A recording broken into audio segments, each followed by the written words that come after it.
आपण वाचणार आहे चल रे भोपळ्या टुणूक टुणूक ही गोष्ट. एक होती म्हातारी. एकदा ती आपल्या लेकीकडे जायला निघाली. लेक राहायची दुसऱ्या गावाला. रस्त्याने जाताना मध्येच एक मोठे जंगल होतं. म्हातारी काठी टेकत टेकत रस्त्याने निघाली. वाटेत तिला भेटला कोल्हा. तो म्हणाला, म्हातारे म्हातारे मी तुला खातो. पण म्हातारी हुशार होती. ती म्हणाली, मला खाऊन तुझे पोट भरणार नाही. त्यापेक्षा थोडे दिवस थांब. लेकीकडे जाते, तूप रोटी खाते, लठ्ठमुठ्ठ होते, मग मला खा.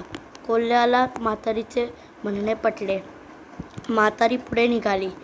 तिला भेटला वाघ.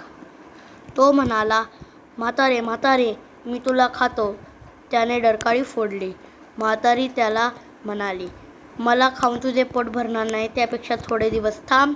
लेकीकडे जाते, तूप रोटी खाते, लठ्ठमुठ्ठ होते, मग मला खा. वाघाची अशी समजूत काढून म्हातारी पुढे निघाली. लेकीकडे गेली. ती खूप दिवस मजेत राहिली.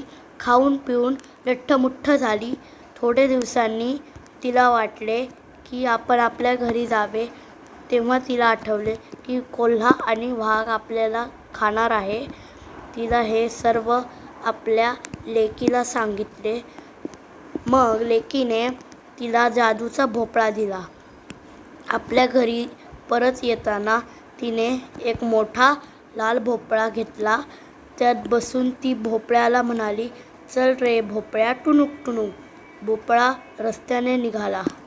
वाटेत वाघाने भोपळा पाहिला. तो म्हणाला, म्हातारे म्हातारे थांब. आतून म्हातारी म्हणाली, कशाची म्हातारी आणि कशाची कोतारी. चल रे भोपळ्या टुणूक टुणूक. त्याबरोबर भोपळा जोरात पळू लागला. थोडं पुढे गेल्यावर वाटेत कोल्हा भेटला. तो म्हणाला, म्हातारे म्हातारे थांब. आतून म्हातारी म्हणाली, कशाची म्हातारी आणि कशाची कोतारी. कोल्ह्याने भोपळ्याला थांबायचा प्रयत्न केला. पण म्हातारी आतून म्हणाली, चल रे भोपळ्या टुणूक टुणूक. पुन्हा भोपळा जोरात पळू लागला.